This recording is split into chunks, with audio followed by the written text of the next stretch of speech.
ನಮಸ್ಕಾರ ವೀಕ್ಷಕರೇ, ನಾನು ನಿಮ್ಮ PH ನಾಯ್ಕೋಡಿ. NCI ನ್ಯೂಸ್ಗೆ ಸ್ವಾಗತ. ಕರ್ನಾಟಕ ರಾಜ್ಯ ಬಲಗೈ ಜಾತಿಗಳ ಮಹಾ ಒಕ್ಕೂಟ ಚಡಚಣ. ನಿವೃತ್ತ ನ್ಯಾಯಮೂರ್ತಿ ನಾಗಮೋಹನ್ ದಾಸ್ ಅವರ ಮೀಸಲಾತಿ ಸಮೀಕ್ಷಾ ವರದಿಯನ್ನ ಖಂಡಿಸಿ ಚಡಚಣ ತಾಲೂಕಿನಲ್ಲಿ ಬೃಹತ್ ಪ್ರತಿಭಟನೆ. ಪ್ರವಾಸಿ ಮಂದಿರದಿಂದ ತಹಸೀಲ್ದಾರ್ ಕಚೇರಿಯವರೆಗೆ.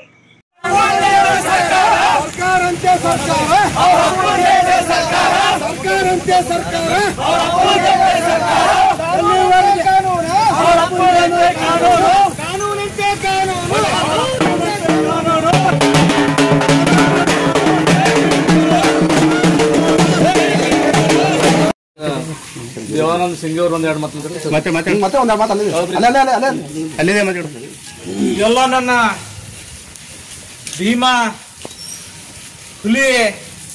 ಸೈನಿಕರನ್ನು ಇವತ್ತ ಚಚ್ಚನ್ ಗ್ರಾಮದಲ್ಲಿ ದಲಿತ ಮಹಾ ಒಕ್ಕೂಟ ಸಮಿತಿ ಎಲ್ಲ ನನ್ನ ಭೀಮ ಕುಲಬಾಂಧವರು ನಮ್ಮ ಕರ್ನಾಟಕ ರಾಜ್ಯದಲ್ಲಿ ಏನಾಗಿದೆಪ್ಪ ಅಂದ್ರೆ ನಾಗಮೋಹನ ದಾಸ ವರದಿಯನ್ನು ನಮ್ಮ ಘನ ಸರ್ಕಾರಕ್ಕೆ ಮಾನ್ಯ ಮುಖ್ಯಮಂತ್ರಿಗಳಿಗೆ ಸಿದ್ದರಾಮಯ್ಯ ಸಾಹೇಬ್ರಿಗೆ ಅವರಿಗೆ ಈ ನಾಗಮೋಹನ ದಾಸ ವರದಿಯನ್ನು ಕೊಟ್ಟಿದ್ದಾರೆ.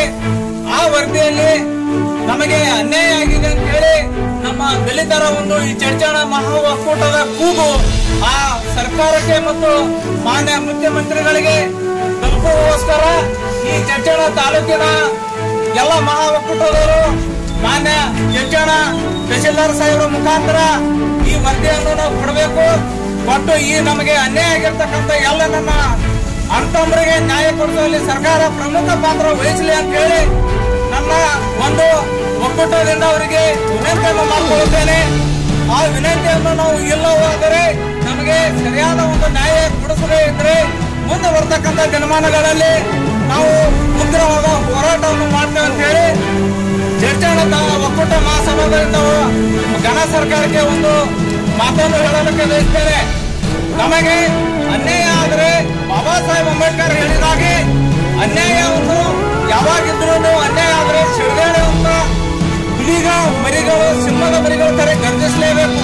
ನಮ್ಮ ನ್ಯಾಯವನ್ನು ನಾವು ಪಡ್ಕೋಬೇಕಾದ್ರೆ, ನಮ್ಮ ಹಕ್ಕನ್ನು ನಾವು ಪಡ್ಕೋಬೇಕಾದ್ರೆ ನಾವು ನ್ಯಾಯಸಮ್ಮತವಾಗಿ ನಮ್ಮಪ್ಪ ಕಾನೂನು ಬರೆದಿರ್ತಕ್ಕಂಥ ಸಂವಿಧಾನದ ಮುಖಾಂತರ ಶಾಂತಿಯುತವಾಗಿ ನಾವು ಯಾವುದೇ ಯಾರ ಪರ ವಿರುದ್ಧನೂ ನಮ್ಮ ಘೋಷಣೆ ಇಲ್ಲ. ನಮಗೆ ಅನ್ಯಾಯ ಆಗ್ಯದ, ಆ ಅನ್ಯಾಯದ ವಿರುದ್ಧ ನಾವು ಘೋಷಣೆ ಅಂತೇಳಿ ನಮಗೆ ಮಾತನಾಡಕ್ಕೆ ಅವಕಾಶ ಕೊಟ್ಟಿದ್ದ ಎಲ್ಲ ನನ್ನ ಇಲ್ಲಿ ತನಕ ನಮಗೆ ಎಲ್ಲವಾಗಿ ನಮ್ಮ ಪೊಲೀಸ್ ಡಿಪಾರ್ಟ್ಮೆಂಟ್ದವರು ಬಹಳ ಸಹಾಯ ಸಹಕಾರ ಮಾಡ್ರ. ನಮ್ಮ ಚಡಚಣ ತಾಲೂಕು ಒಕ್ಕೂಟದಿಂದ ಅವರಿಗೂ ಕೂಡ ನಾನು ಭೀಮ ಅಭಿನಂದನೆಗಳು ಸಲ್ಲಿಸ್ತಾ ಈಗ ಶಾಂತಿಯುತ ಹೋರಾಟಗಳನ್ನು ನಾವು ತಹಸೀಲ್ದಾರ್ ಸಾಹೇಬ್ರ ಮುಖಾಂತರ ನಾವು ಕೊಡ್ಲಕ್ಕ ನಾವು ರೆಡಿ ಆಗಿದ್ದೇವೆ. ಇಷ್ಟೇ ನನ್ನ ಮಾತುಕತೆ. ಜೈ ಭೀಮ್, ಜೈ ಪ್ರೋಗ್ರಾಮ್. ಅಂದ್ರೆ ನಮ್ಮ ಜನಸಂಖ್ಯೆಗೆ ಅನುಗುಣವಾಗಿ ನಮಗೇನಪ್ಪ ಅಂದ್ರೆ ನಮಗೆ ನ್ಯಾಯ ಕೊಡಿ. ಹಾಗೆ ಈ ನಾಗಮೋಹನ್ ದಾಸ್ ವರದಿಯನ್ನು ಏನ್ ಮಾಡ್ಬೇಕಪ್ಪ ಅಂದ್ರೆ ಪರಿಶೀಲಿಸಿ ನಮಗ್ ನ್ಯಾಯ ಕೊಡಬೇಕು. ಇಲ್ಲಪ್ಪ ಅಂದ್ರೆ ರಾಜ್ಯಾದ್ಯಂತ ಉಗ್ರ ಹೋರಾಟ ಮಾಡ್ಬೇಕಾಗ್ತದ. ಇಷ್ಟ ಏನಪ್ಪ ಅಂದ್ರೆ ಸರ್ಕಾರಕ್ಕೆ ಮತ್ತೊಮ್ಮೆ ಎಚ್ಚರಿಕೆ ಕೊಟ್ಟು ನಮಗ್ ನ್ಯಾಯ ಸಿಗ್ಲಿಕ್ಕಪ್ಪ ಅಂದ್ರೆ ನಾವು ಮುಂದಿನ ಬರುವ ದಿನಮಾನದಾಗ ನಮ್ಮ ಇಡೀ ಬಿಜಾಪುರ ಜಿಲ್ಲೆಯನ್ನು ಬಂದ್ ಮಾಡ್ತಾ ಇದ್ದೇವೆ. ಈ ಮುಖಾಂತರ ಏನಪ್ಪಾ ಅಂದ್ರೆ ನಾನು ಆಗ್ರಹ ಮಾಡ್ತೇನೆ.